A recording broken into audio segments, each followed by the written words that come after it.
Pas fou, le gars. Bonjour tout le monde. Aujourd'hui, je prends un instant pour vous présenter Big Rig. C'est le nom que j'ai donné à mon bike de DH. C'est mon bike pour la série de tours de chaise. Il s'agit d'un NS Fuse 2021. Il est usagé et j'ai décidé de le builder à mon goût avec l'aide de mon sponsor Studio Vélo.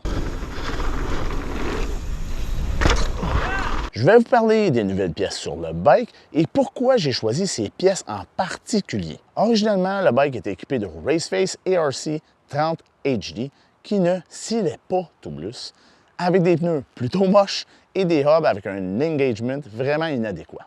Il est maintenant équipé de roues Reserve en aluminium avec hub Industry 9. En plus, je désirais avoir un engagement en 3 à 6 degrés au niveau du hub. Et celui-ci a un engagement de 4 degrés, ce qui répond parfaitement à mon désir. J'ai choisi cette roue puisqu'elle est garantie à vie.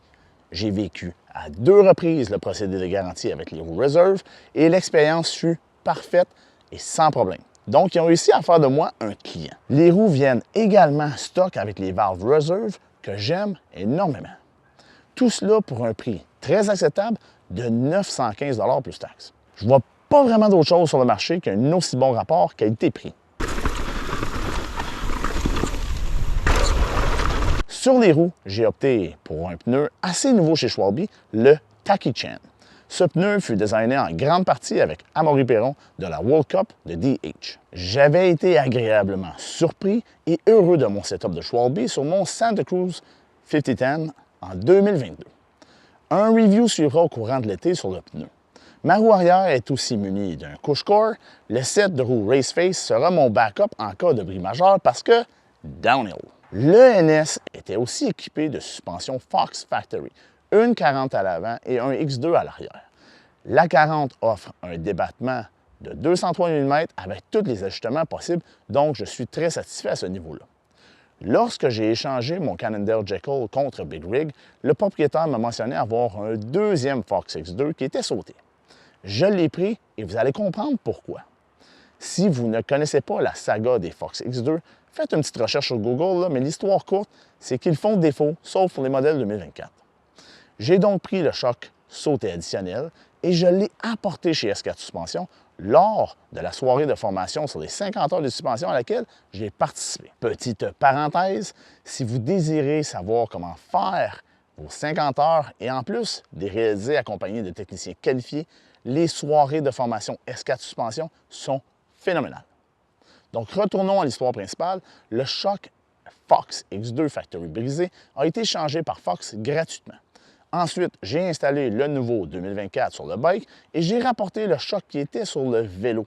Ainsi, j'aurai 2 Fox X2 Factory 2024 flambant neufs au début de la saison. Pas fou, le gars. Le cockpit et la transmission resteront inchangés. On parle d'une transmission SRAM GX 7 vitesses DH et d'un cockpit Rental avec un système ajustable entre 45 ou 50 mm de longueur. Le système est présentement à 50 mm et la coque pour le headset est aussi le plus à l'avant possible pour avoir le plus grand reach possible sur le bike. J'ai coupé le handlebar à 770 mm et je dois dire que je suis hyper confortable sur le bike. J'ai réfléchi si je voulais changer le cockpit du bike. Au début, je pensais y aller avec des composantes One-Up, donc une barre en alu One-Up et un stem. J'ai décidé d'abandonner le projet et de commencer avec le setup que j'ai présentement de Rental. La raison est simple.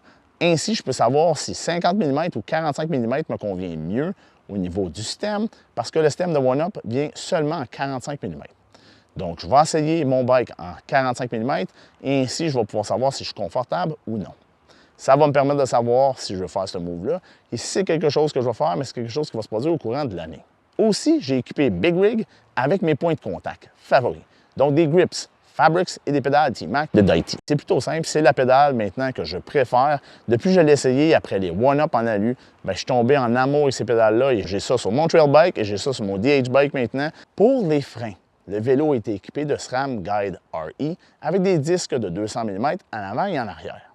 J'ai tout enlevé ça, puisque j'aime les freins qui sont puissants. J'ai opté pour les Formula Cura 4 avec un disque 220 mm en avant et un 200 mm en arrière.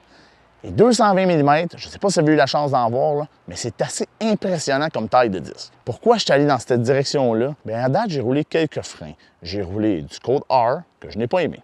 Des Magura MT5 que j'ai aimé, mais que je trouvais un peu fragile au niveau des manettes si tu tombes. Après ça, j'ai eu du TRP Slate Evo que j'ai adoré sur mon Jekyll. J'essaye un frein complètement nouveau. Ce qui m'a été dit par Manu, c'est qu'ils ont la puissance du Shimano, mais avec la modulation du SRAM.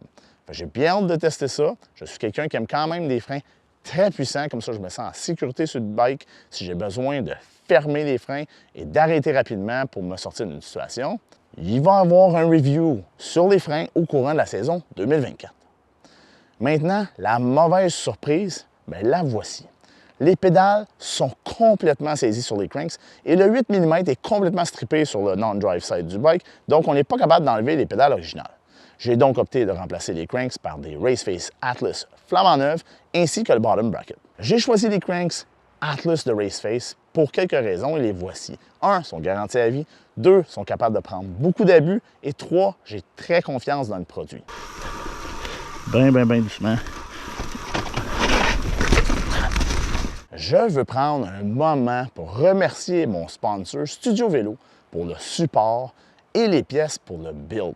Sans eux, tout ça ne serait pas possible. On se voit donc sur les montagnes de DH du Québec. Cheers!